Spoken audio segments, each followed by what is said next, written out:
Good morning students. आज हम प्रेमचंद द्वारा लिखित कहानी दो बैलों की कथा पढ़ेंगे। इससे पहले हम प्रेमचंद जी के बारे में जान लेते हैं। प्रेमचंद जी को उपन्यास सम्राट भी कहा जाता है। प्रेमचंद जी का जन्म सन 1880 ईस्वी में बनारस के लमही गांव में हुआ था। उनका मूल नाम धनपत राय था। प्रेमचंद का बचपन अभावों में, कष्टों में व्यतीत हुआ। उनकी शिक्षा बीए तक ही हो पाई। शिक्षा विभाग में उन्होंने नौकरी की, किंतु उसी समय देश में असहयोग आंदोलन चलाया जा रहा था और उस आंदोलन में भाग लेने के लिए, अपने देश के प्रति कुछ करने के लिए, देशभक्ति की भावना को पूरा करने के लिए उन्होंने नौकरी से त्यागपत्र दे दिया और लेखन कार्य करने लगे। सन 1936 ईस्वी में इस महान कथाकार का देहांत हो गया।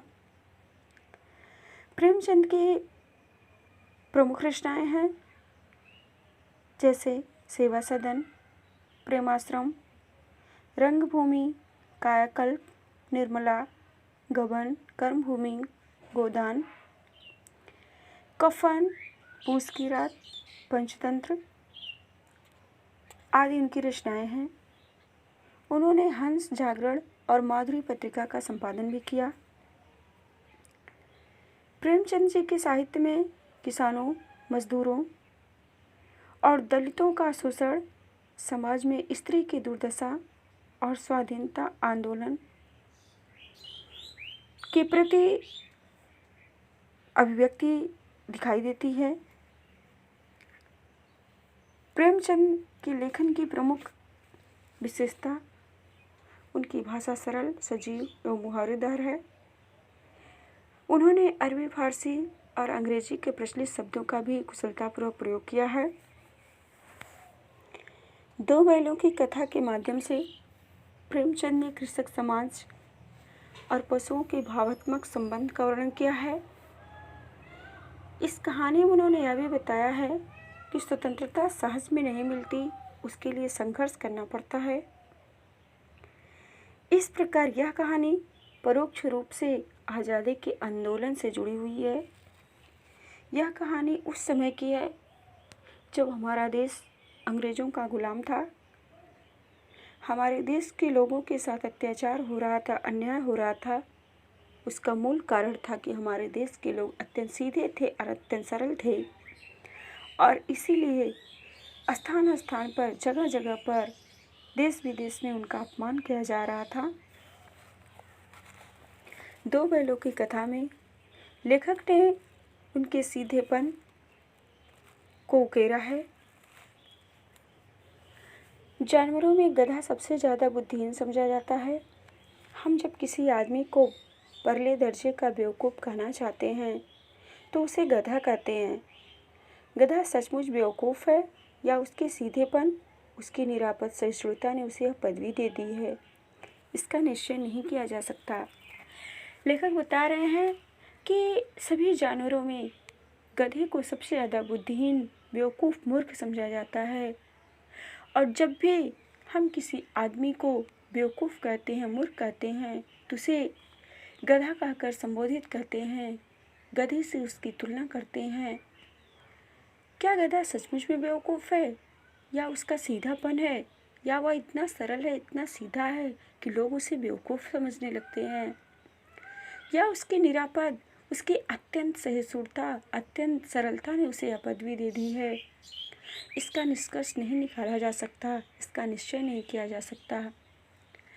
गायें सींग मारती हैं, ब्याई हुई गाय तो अनायास ही सींगने का रूप धारण कर लेती है।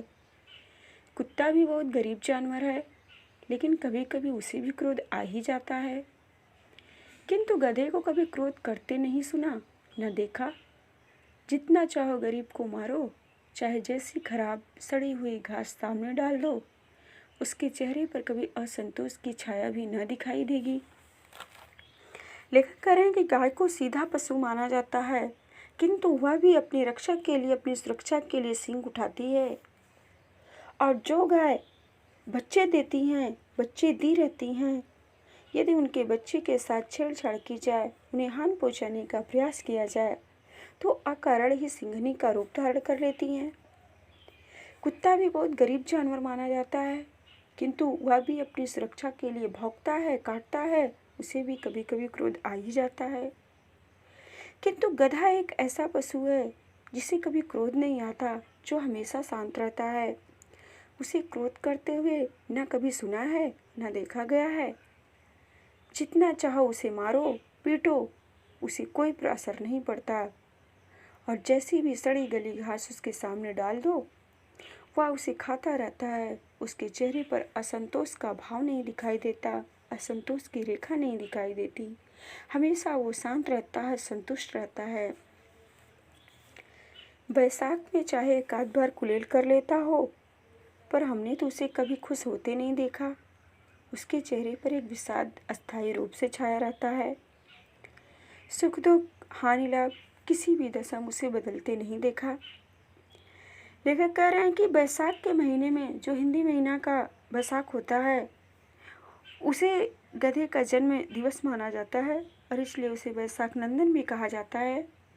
कि बैसाख के महीने में एक आध बार गधा क्रीड़ा कर लेता है, खेल लेता है, कुलेल कर लेता है, किंतु हमने उसे कभी प्रसन्न होते, कभी खुश होते नहीं देखा। हमेशा ही उसके चेहरे पर एक विषाद, एक दुख, एक पीड़ा की रेखा दिखाई देती है। सुख और दुख, हानि और लाभ किसी भी दशा में, किसी भी परिस्थिति में उसमें परिवर्तन नहीं देखा। वह एक ही समान सभी दशाओं में दिखाई देता है, रहता है। ऋषियों मुनियों के जितने गुण हैं, वे सभी अपने उसमें पराकाष्ठा को पहुँच गए हैं, पर आदमी उसे बेवकूफ़ कहता है। सद्गुणों का इतना अनादर कहीं नहीं देखा। कदाचित सीधापन संसार के लिए उपयुक्त नहीं है। लेखक बता रहे कि जो ऋषि मुनियों के गुण होते हैं, वे सभी गुण गधे में अपनी चरम सीमा तक हैं। फिर भी आदमी, फिर भी मनुष्य से बेवकूफ़ समझता है, बेवकूफ़ कहता है, मूर्ख कहता है। और सद्गुणों का इतना अपमान, इतना अनादर कहीं नहीं देखा जाता। इस संसार में मनुष्य का सीधापन उपयुक्त नहीं है। इतना सीधा नहीं होना चाहिए कि लोग उसका अपमान करें, उसका फ़ायदा उठाएं। देखिए ना, भारतवासियों के अफ्रीका में क्या दुर्दशा हो रही है। क्यों अमेरिका में उन्हें घुसने नहीं दिया जाता। बेचारे शराब नहीं पीते, 4 पैसे कुछ समय के लिए बचा कर रखते हैं, जी तोड़कर काम करते हैं, किसी से लड़ाई झगड़ा नहीं करते, 4 बातें सुनकर गम खा जाते हैं, फिर भी बदनाम है। लेखक बता रहा है कि जो भारतवासी, वो अत्यंत सरल, अत्यंत सीधे थे, इसीलिए अफ्रीका में उनकी दुर्दशा हो रही थी। उनके साथ अत्याचार किया जा रहा था, अन्याय हो रहा था, काले गोरे का भेदभाव किया जा रहा था, सबके समान उन्हें उस श्रेणी में नहीं रखा जाता था। ट्रेन के डिब्बों में उन्हें वो सीट नहीं दी जाती थी जिस पर गोरे बैठे रहते थे। यह भारतवासियों के सीधेपन का ही कारण था। और लेखक बता रहे हैं कि भारतवासियों की आखिर गलती क्या थी, उनमें कमी नहीं थी। बेचारे शराब नहीं पीते थे, 4 पैसे आने वाले समय के लिए, बुरे समय के लिए बचा कर रखते हैं, मेहनत करते हैं, जी तोड़कर काम करते हैं, किसी से किसी प्रकार का लड़ाई झगड़ा नहीं करते, किसी की 4 बातें सुनकर भी चुप रहते हैं, फिर भी बदनाम है। कहा जाता है वे जीवन के आदर्श को नीचा करते हैं। लेखक कह रहे हैं कि ऐसे लोग जीवन के आदर्श को नीचा करते हैं। ऐसा प्रतीत होता है कि वे अपने स्वाभिमान को, अपने आत्मसम्मान को खो देते हैं और अन्याय को सहकर भी चुप रहते हैं। कहा जाता है कि अत्याचार करने से ज़्यादा अत्याचार सहने वाला जिम्मेदार होता है और वे अपने आदर्श को नहीं प्रदर्शित कर पाता। अगर वे भी ईंट का जवाब पत्थर से देना सीख जाते तो शायद सभ्य कहलाने लगते। जापान की मिसाल सामने है। एक ही विजय ने उसे संसार की सभ्य जातियों में गण्य बना दिया।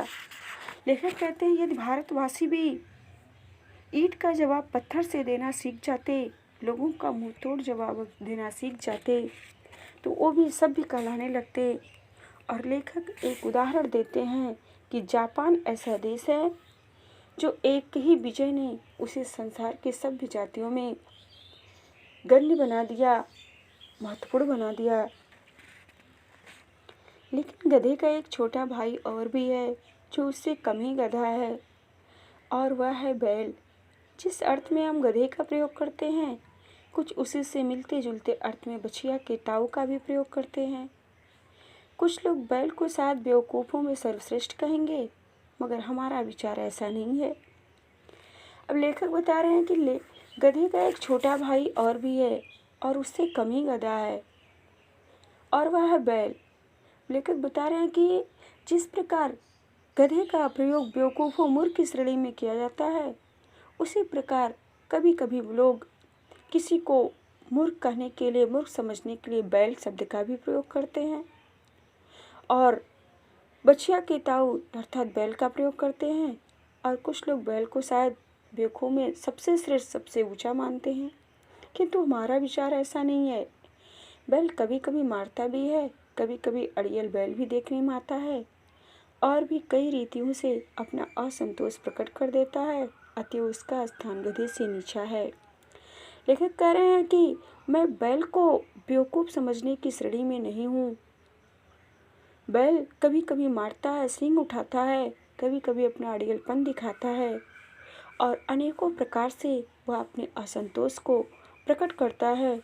इसलिए वह गधे के इतना बेवकूफ़ नहीं है, अर्थात वह गधे से नीचा ही है।